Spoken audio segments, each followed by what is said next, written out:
I spent 10 years serving this country, put my life on the line in a war built on lies, came home broken, and now I'm watching these bootlickers in West Virginia legislature spit in the faces of the very people they claim to represent. House Bill 3518 isn't just cruel, it's calculated violence against the poor, the disabled, and the working class. It's a death sentence wrapped in a bureaucratic doublespeak, a deliberate act of war against the very people of this state. They ain't just cutting Medicaid, they're slashing lifelines. They're gutting entire communities and sentencing thousands to suffer because they would rather hoard wealth than save lives. You want to know who this bill hurts? Over 600,000 West Virginians depend on Medicaid, and this bill sets them up to lose the second the federal government shifts funding. We already have one of the highest poverty rates in the country at over 18% and climbing. Hospitals in rural counties are shutting down. Overdose deaths are skyrocketing. People are literally dying in the streets because healthcare is treated like a privilege instead of a right.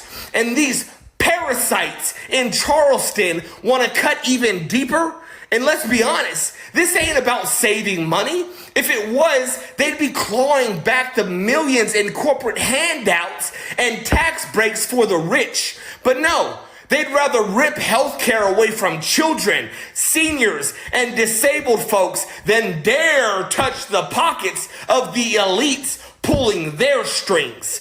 They call this fiscal responsibility, but what it really is a goddamn massacre of the most vulnerable. You know what makes me sick? The same cowards pushing this bill all got government-funded healthcare. They all got government-funded healthcare. The same ones who scream about personal responsibility have never worked a day in their lives without a safety net paid for by our tax dollars. These politicians don't care if you live or die. To them, you're just a number, a liability, an expense to be cut. They'll smile in your face while signing the paperwork that leaves you to rot. Fred Hampton said it best.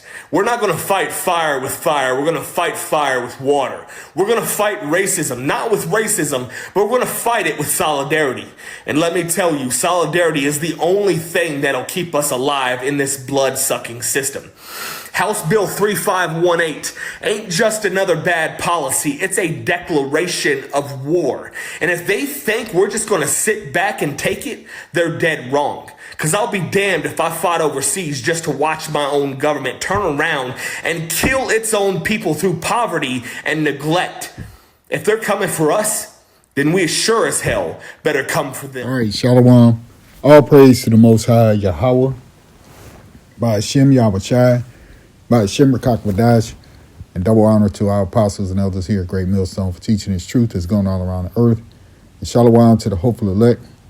All right, this is your brother Atazawan from the Great Millstone, back at it again with another short lesson. And obviously it's going to be based on that clip that we have in the front. Okay. And we see that, you know, there are uproars of the people as prophesied in the scriptures during the last time, okay, before the return of Yahweh, by Hashem Yahushai, our Savior Yahushai, okay, who will come and destroy Babylon the Great, because all of its wickedness has reached its height, all right? And we're just about there, all right? So you see this guy in the clip, and he's talking about that House Bill 3518 in West Virginia. Basically, what they want to do is the allocated money, they want to shift it so that it basically affects the poor, the elderly, all right, even the young, to where they make these cuts. Salakia. They make these cuts in the state budget. I think I had to go look it up. I'm not going to do it here, but it's like 166,000 people will be affected by those cuts, who are young, the children, all right, who depend on health care, the elderly, and those that are disabled and need help, right, based on the poverty line. And West Virginia's got a lot of Jakes there, okay, and a lot of people who are, under the poverty line, you see. So this is a wicked place, all right, and now it's starting to get to a point where you see the average, and that man there, I don't know, he could be a Jake, all right, because the spirit was real hot, all right, and either that or if he is an Edomite, he's been hanging with Jake his whole life, as you can see. But anyway, let's get a few scriptures, right, that actually help to explain how you see these politicians moving at this time. Because in the grand scheme of things, it's Yahweh Hashem Yahushua that's causing these particular politicians, all right, in these days to make the moves that they're making, all right, because Babylon the Great must be destroyed, okay, and the Lord is balanced about everything, and his timing is impeccable, all right. He does things when he wants to do them, when his time is set up and orchestrated, all right, for the optimum perfection, okay, as to how he does things, how he will destroy this place piece by piece, right? So anyway, let's look at this because, I know from the outside, people look at this thing and think that, oh, it's the politicians. No, it is them in the physical sense, right, who are physically writing these bills, who are physically voting for or against them. But ultimately, in the spiritual sense, it is Yahweh Hashem Yahushua who's put that spirit on them, right, to continue their wickedness, all right, so that the Lord is justified in all that he does when it comes to this destruction, all right. So this is Proverbs 21:1. It says, the king's heart is in the hand of the Lord, Yahweh, as the rivers of water, he turneth it whithersoever he will, right? So it's the Lord that's really behind this, as we say to you all the time out there. For all of you who listen to the men of the Lord, all right, particularly the brothers of the great millstone, right, our elders and our apostles on down, and then all of our brothers, who are affiliated and teach the likewise doctrine they've learned from the apostles, right, and they go out and proclaim the gospel of Yahweh Hashem Yahushua themselves, all right, and those are still our brothers, you see. So we're out here to tell you that Babylon will be destroyed from the inside out, basically, okay, as prophesied in the scriptures, and that it is the Lord who's doing this.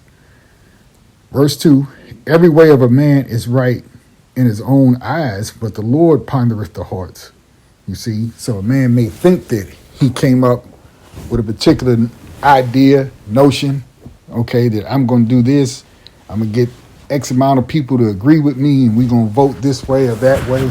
No, it's really the Lord that's doing that, okay? And Salakia, I actually am doing this lesson for the second time. Okay, I did it yesterday, but somehow the audio didn't come out, and I was unable to get back to it until today. So Salakia.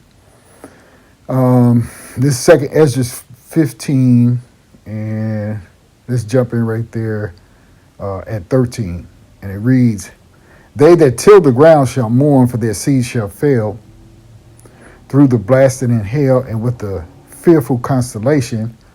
Woe to the world and them that dwell therein, for the sword and their destruction draweth nigh. And one people shall stand up and fight against another, and swords in their hands," right? So as that man was saying, they're going to fight like hell, okay? So if they're going to come for them, then hey, we're gonna make sure that we come for them as well, all right? But as you can see, there'll be lack of opportunity, lack of jobs, all of this, all the economies essentially across the state or across the country, not just in that state of West Virginia, they're drying up, People don't have any money. People are beginning to get worried. Okay. These are all prophesied in the scriptures.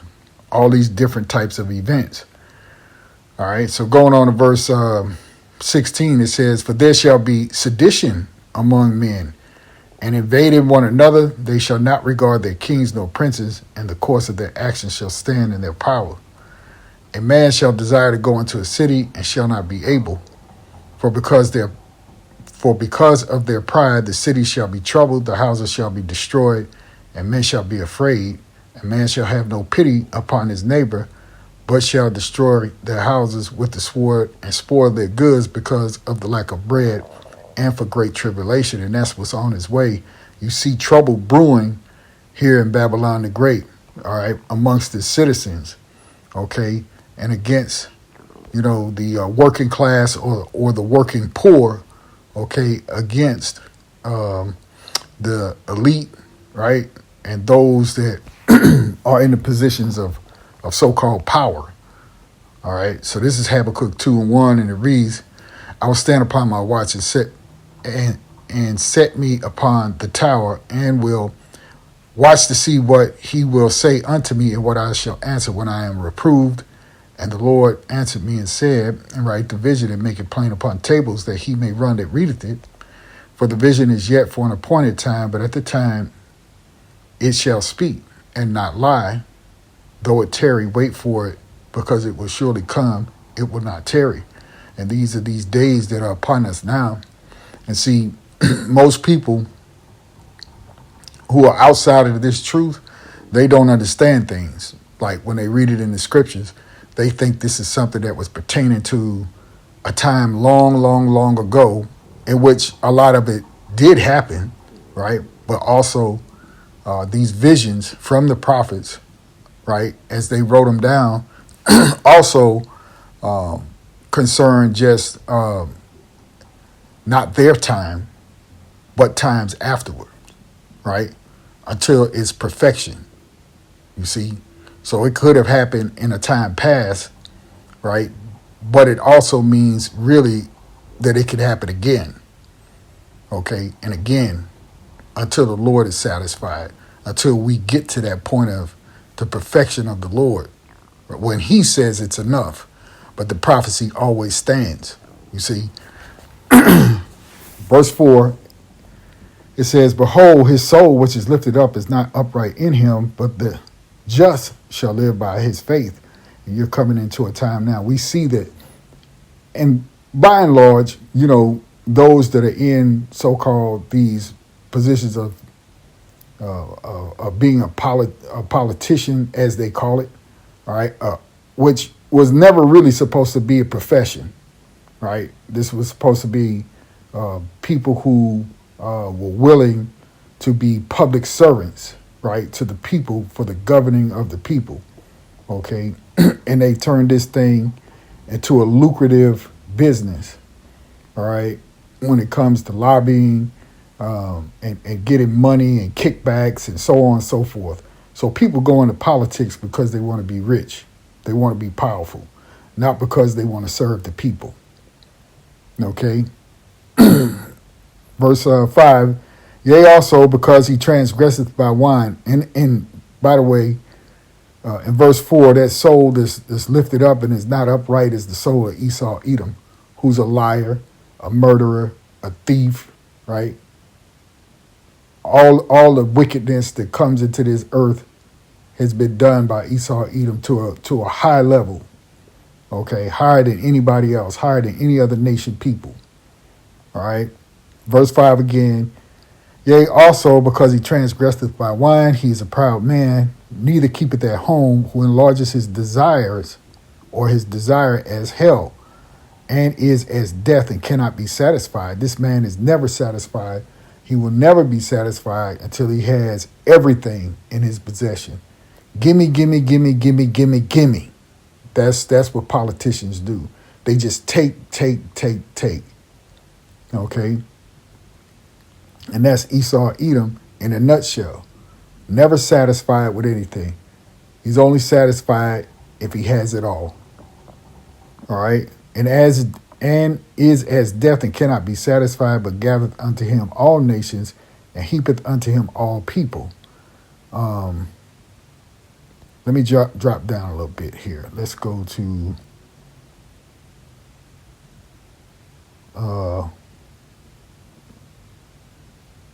let's drop down to verse 15 real quick. Verse 15, woe unto him that giveth his neighbor drink, and putteth that bottle to him, and maketh him drunken also, that he mayest look on their nakedness. Thou art filled with shame for glory. Drink thou also, and let thy foreskin be uncovered. The cup of the Lord's right hand shall be turned unto thee, and shameful spewing shall be on thy glory. And that's what you're seeing now, is even the good old American cracker Edomites are complaining and crying and wailing, all right, because they got sold a bill of goods by their own people, for the most part, right? This is Isaiah 10:1. It reads, woe unto them that decree unrighteous decrees, and that write grievousness which they have prescribed, to turn aside the needy from judgment, and to take away the right from the poor of my people, that widows may be their prey, and that they may rob the fatherless. And as I said, there are a lot of Jakes in West Virginia, believe it or not, okay, who are going to, if this, and I'm not sure if it passed or what they did with it, that particular bill, but who would suffer, in that state. Even without this bill, they're suffering. So if they don't have anything now, how can you take more away from them? But you leave it to Esau, and he'll find a way, right? This is Jeremiah 51, and let me see here. Let's just get to the point here. Let's just jump in verse 6. Flee out of the midst of Babylon, deliver every man his soul, but cut not off. Be not cut off in her iniquity, for this is the time of the Lord's vengeance. Will he render unto her a recompense, right? That her is Babylon, right? Which we consider today, all right? America is Babylon the Great. Verse 7, Babylon hath been a golden cup in the Lord's hand, that made all the earth drunken. The nations have drunken of her wine, therefore the nations are mad.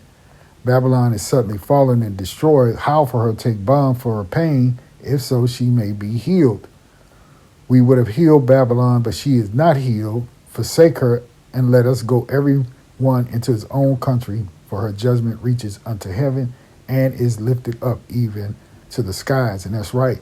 The Lord has a way of letting sin, iniquity on top of iniquity, pile up until it's time for judgment. And that's what's happening here in Babylon the Great. Okay, that there's a time set for judgment for this place.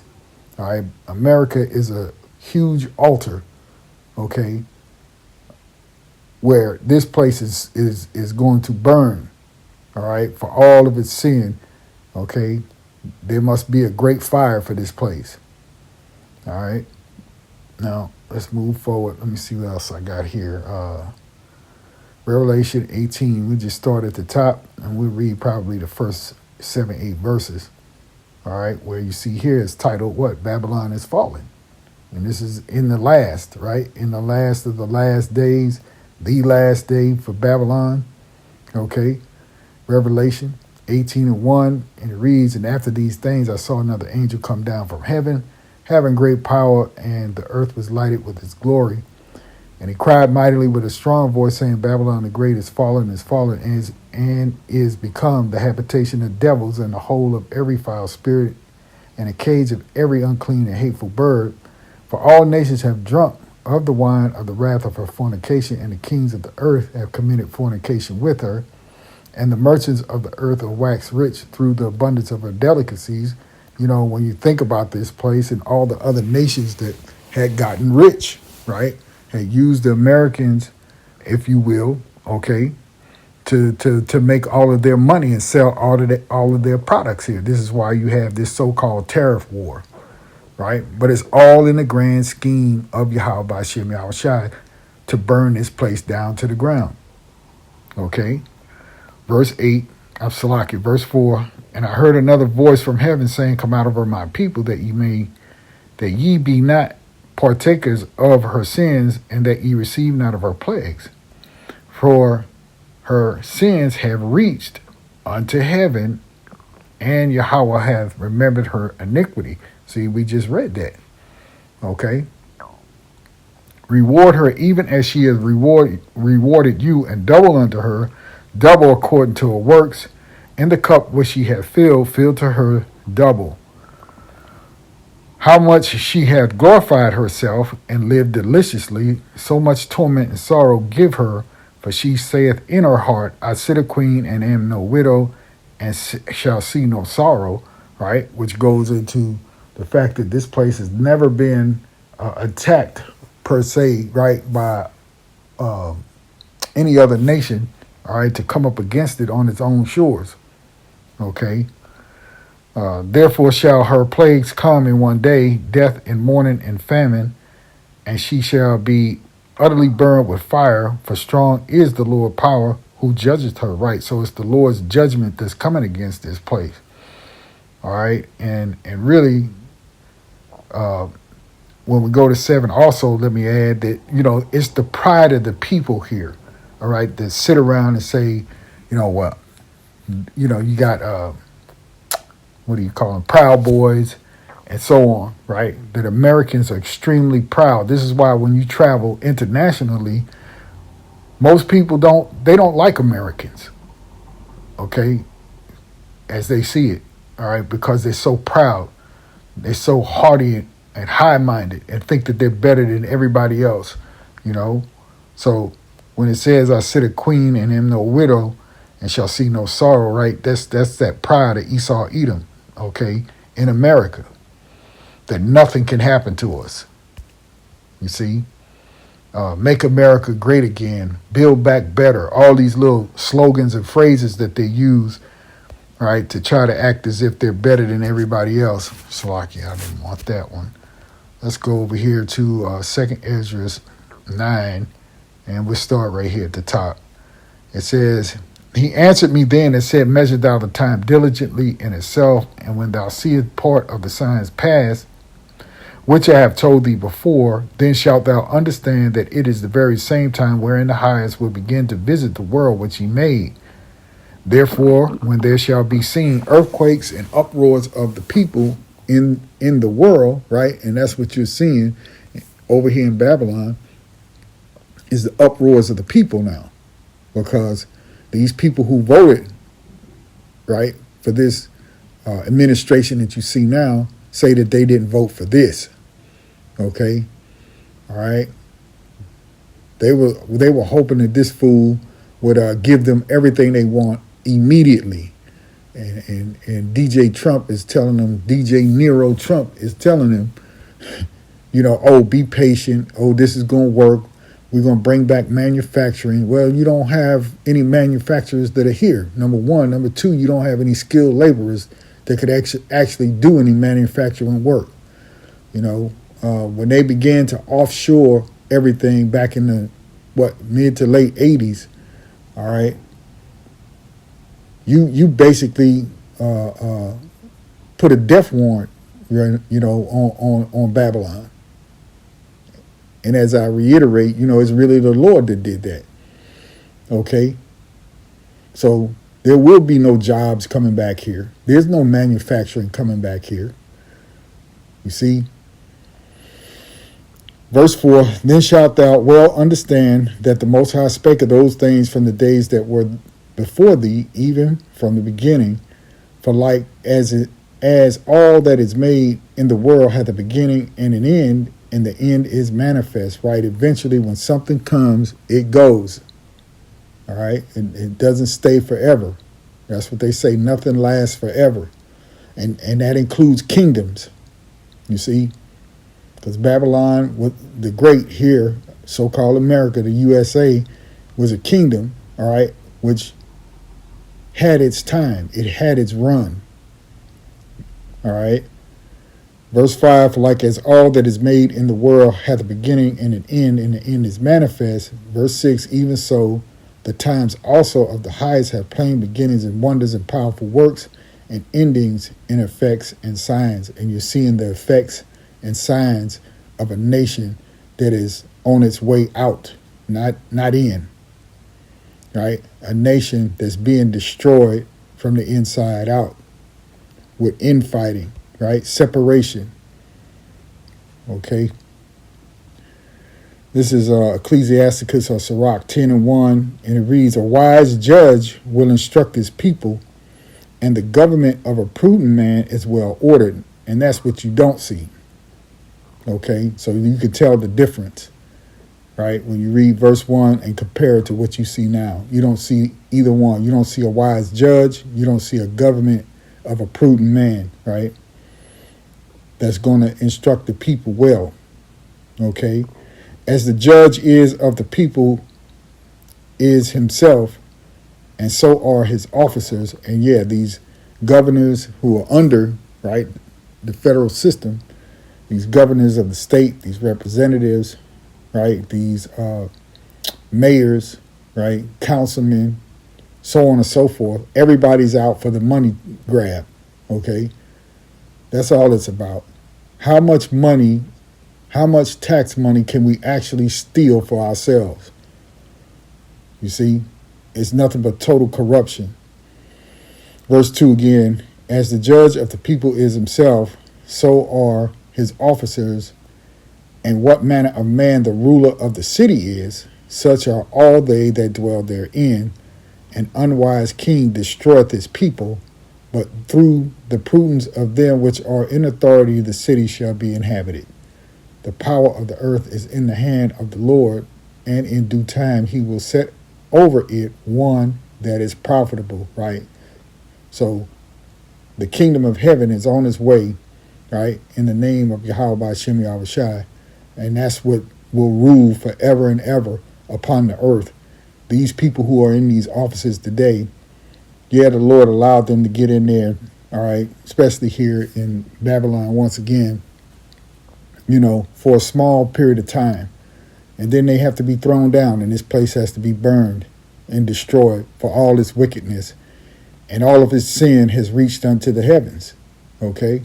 So you see all of these people who are taken to the streets. They're taken to TikTok and all these various other different media platforms, right? They're crying out, right, because they've been given a raw deal.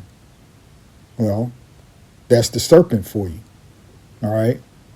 So with that, we're in the lesson right there, giving all praise, honor, and glory unto Yahweh by Hashem Yahushua. Shalom.